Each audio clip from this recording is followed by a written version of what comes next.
there and welcome back to another Miraculous Ladybug Season 5 review. And Gloob, they've come out with the goods once again, releasing the second part of Kwami's choice at long last. And so now we can see how the Miraculouses inevitably return to Adrian and Marinette, and how Gabe's excellent plan ends up coming to nothing once again, despite him being in a true winning position. Perhaps one of his best positions ever. And yet he still fails. And so here we go. The review for Kwami's Choice Part 2. So, let's jump into it. So, we start off the episode with our new heroes, Kitty Noir and Scarabella, doing a news interview where they explain that they're Paris's new major heroes and that they're going to be taking care of things from now on. And honestly, I'm not sure why the heroes would ever interact with the news or anything like that. I mean, surely trying to keep yourself as mysterious as possible when you're being hunted by a supervillain is in your best interest, right? Especially when this newscaster seems to be a complete vulture. Like, what the hell? These heroes are clearly all minors, right? I know the magic hides their identities, but they're clearly young teens. That's acknowledged in the show, I'm pretty sure. But then the reporter's speculating that they quit to live out their love story? Ugh, creepy. You're an adult. Anyway, Alia tells off the reporter because, fair enough, and on we go. Also, massive side note here, but I'd love to see an alternate universe episode in this show where Alia stays on a Scarabella and then she just pulls a Peter Parker from the 2000 Spider-Man trilogy and takes a bunch of epic photos and gets all the best scoops for the Lady Blog. Because it's actually genius. Imagine all the clicks you'd get from that type of content. You'd be raking it in. Regardless, at home, Adrian seems to be a bit lonely now that Plagg's gone. And all he can do is sit around on his own, hoping that Marinette's going to text him soon. Honestly, now I think about it, this is 1,000,000% worse for Adrian, because all this time, Plagg is all that he had to keep him company throughout that big, empty house. Marinette, however, is way more social and able to interact with her family and peers, whereas Adrian's going to be kept alone quite a lot. She can still visit Tiki whenever she wishes, but Adrian's really getting screwed over by this storyline. That whole part where he plays foosball on his own, ugh, that's depressing. We then cut over to Alia, who returns to her bedroom and de-transforms, before she and Tiki have a quick conversation where Alia tries to make sure that she did a good job, with Tiki revealing that she's actually quite sad about having to leave Marinette. Honestly true though. Poor Tiki has spent all that time with Marinette, and then she has to leave feeling like she's holding her back from living her life. It is sad. And when you think about it, just imagine how much sadness these Kwamis have, remembering all their past users who have grown old and died. When you think about how close the Kwamis usually get to the user, it becomes very depressing very quickly. Anyway, her little sisters barge in, telling her that Marinette's there for a visit, and then after getting some free baked goods, they leave the friends to chat. Of course, this chat begins with Marinette and Tiki having a cute little reunion, and Marinette making sure that Alia's all good, before it quickly spirals into talking about Marinette's interactions with Adrian. Side note, loved the meta references to missing and skipping episodes, and then the character development and relationships reverting back to episode 1 status. If nothing else, they're self-aware, I suppose. Moving on, Alia and Tiki are initially excited to see that perhaps Marinette and Adrian's relationship has progressed, only for Marinette to instantly revert to her cringe mode and talk about shaving her socks to Adrian on the phone. And you can see Tiki and Alia sort of die inside a little bit. I mean, Tiki's probably thinking, I gave her up for this? Shaving your socks? Really?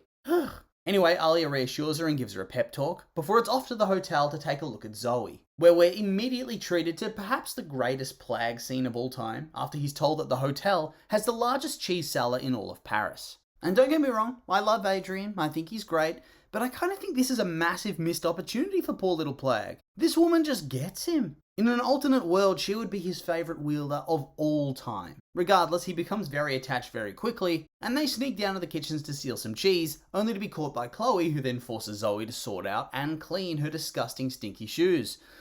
That's a massive pile. What the hell's her butler been up to? And then Plagg proves he's already ride or die for this girl, and straight up tries to go and cataclysm Chloe. Just straight up kill her. All because she's mean to his wielder, and also realistically, probably because she stood between him and a cheese horde. Oh, and on top of that, he also implies that he wiped out the dinosaurs because they tried to bully him. But I thought he could only be seen after the wizard, or whatever they're called, made the miraculous jewels, right? Humans didn't evolve by that point, so does this mean the wizard was actually a sentient dinosaur? Or did someone have both the rabbit and the cat go back in time to the Cretaceous or whatever it was, and just let him wipe out the dinosaurs? Regardless, he casually admits to genocide, and seems quite proud of wiping out the T-Rexes for being bullies. So I guess the moral of this story is do not get on Plagg's bad side, because he's crazy. Plagg then gives Zoe a much needed pep talk about not letting Chloe bulldoze her, before we move on to another iconic scene where Gabe starts to dance for some reason, on his own, in his massive mansion. Which, honestly, I understand, it's something I definitely would do. And then I guess he's also singing in his head, because his lips ain't moving, but I can hear his voice. Honestly, this is a very weird scene, feels very out of character, but whatever, I'm all here for it. And then in a move that feels right out of Love Actually, he gets caught dancing by Natalie. But he doesn't really mind, and he brags about how he knows who Scarabella and Kitty Noir are. And she's not looking all that impressed with this. He doesn't seem to notice, and he goes downstairs to monologue at Emily's corpse for a little while, whilst Natalie just sits down, she looks at old videos and pictures of Emily, and really just regrets helping him. And yeah, you know what, you should. I made a video a while ago talking about this, but Natalie, you're not the victim here. You still suck. Even if the show's trying to paint you as a victim now, that you're the victim of some tragic story, you still suck. Downstairs, Monarch powers up big time and heads over to the school, where Nino's resistance group are in the middle of a meeting and discussing their plans. They plan on changing the Ladyblog to the Scarablog, and have plans for what to do if there's an akumatization in the school. Markov's installed apps on the Alliance rings, which will send an alarm through the school, which allows Ivan, Kim and Milen to lead the evacuations of the students, whilst Max, Rose, Zoe and Julika are going to try to calm down the akumatized villain. And all the while, Alia, Nino, Marinette and Adrian are going to team up to unleash some paintballs at them if they need to. After going through the plan, the lunch bell rings and they go off to lunch. But not before there's a cute little moment between Alia and Nino. Their relationship is honestly so nice and wholesome. But yeah, clearly this arrangement for Alia to have the Ladybug was not built to last, as already she's feeling very, very guilty about lying. Monarch then appears after they leave and sabotages the alarm system before using his Miraculous to turn invisible and multiply, and following the kids to the cafeteria.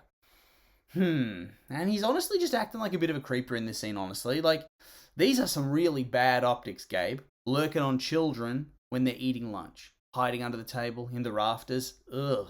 Also, not gonna lie, the fact that he's with everybody else, watching Adrian's cringy flirting with Marinette, really ups the awkward factor for me. But yeah, apparently Adrian has absolutely no game, and he's also kind of needy and desperate.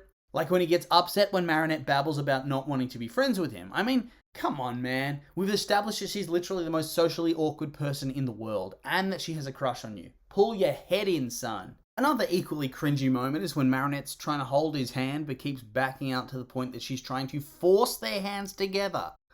Ugh, it just makes you feel sick with cringe. Anyway, Lila whips Chloe up into a frenzy, and she goes to make fun of Marinette in front of everybody, making fun of her parents running a bakery that has celebrity patronage and seems to be very successful, but classist's gonna classist, I guess. Anyway, she laughs at her, mocks her, demeans her, and gets angry that nobody's laughing and that they're all bad-mouthing her instead. So instead of sitting down, she tries to humble her by smashing pie in her face, which is like, come on, I'm not a fan of violence, but this kid, I tell you what, somebody needs to give her a swirly or something. She's then intercepted by Zoe, who tells her off and drags her back to her seat before she gets instantly akumatized into Soul Destroyer and attacks everybody in the room, turning Milen and Max into shoes before turning her attention to Adrian and Marinette, who manage to escape after Adrian throws a chair and they run away. Run away really fast, like absurdly fast. I'm not sure how they got all the way over there so quickly. Meanwhile, Gabe enacts his grand plan. He follows the girls, and then, as they're about to transform, he venoms them and the Kwamis and steals the Miraculouses. And honestly, looking back, this is once again bad optics for Gabe. Imagine the headlines here. Billionaire assaults teenage girls in change room and toilets. The dude really has a creepy vibe this episode. And I tell you what, it's a good thing I was not given the Miraculous, because I'd be having a nervous wee before trying to transform. So I'm thinking Gabe might have been in trouble there. Anyway, he takes Plagg and Tiki elsewhere and revives them after putting on the Miraculouses, and Plagg just straight up tries to kill him. But Gabe uses the Ox shield, and so they have to try to fly away, only for him to summon them back. So Tiki makes a lucky charm, and Plagg sacrifices himself, or at least makes it so that he and the normal world can no longer interact by destroying the ring. And obviously, since both of them use their power without a holder, Tiki's made the world go a little bit wonky, and Plagg basically dropped a nuke. Gabe's probably quite lucky that he had the Ox Miraculous on, honestly. Anyway, how convenient! Plagg's attack ends up knocking the lucky charm all the way to Marinette. If this isn't a railroaded, plot-armored BS story, then I don't know what is. Marinette then finds Alia frozen in the toilet, and she realizes that it's up to her. And so off she goes to try and save the day, whilst Nino and Adrian gather up the rest of the resistance to try to take the Ladybug Miraculous away from Monarch. Of course, before Ladybug can join the battle, she needs a new costume, and so she makes one, complete with helmet, and sets up her trap, before suiting up and challenging Monarch as he interrogates Tiki. She offers up a fake Lucky Charm, and so Gabe slaps her around a little bit, but yeah, it turns out it was a fake, and Marinette ends up getting hurled into a wall, which cracks under the force of the blow. So, yep, she should be dead or crippled. She doesn't have her superpowers here, and she just got launched by a superpowered man into concrete. Regardless, he goes to use Venom on her and gets blocked by Nino, he gets paintballed by some of the other class members, and then they try to use Soul Crusher as a battering ram. Don't know how they overpowered her, considering akumatized villains are usually quite strong, aren't they?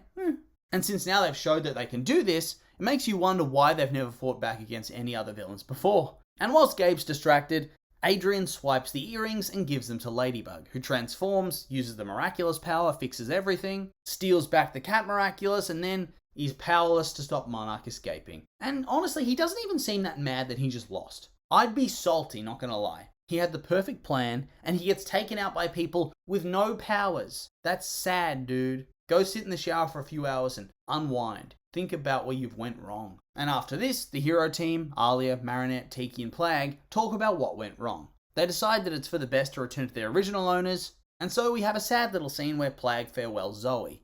And damn, this is just as sad as the Adrian plays foosball alone scene. She has literally nobody in her home life except her stepdad, and he's not that good either. Ugh. So yeah, our heroes return to end the episode. And speaking of the episode, this was a really good one. A good finale for the first half, and a really interesting and unique storyline. I'm enjoying the different episode formats we've been getting this season. Different ways of the narrative playing out, and this is one of the best ones in my opinion. But yeah, with all that being said, these have just been my opinions, and now I'd like to hear yours. What did you think of the episode? You like it? Hate it? I'm curious for your thoughts, so make sure to like, comment, subscribe, and let me know.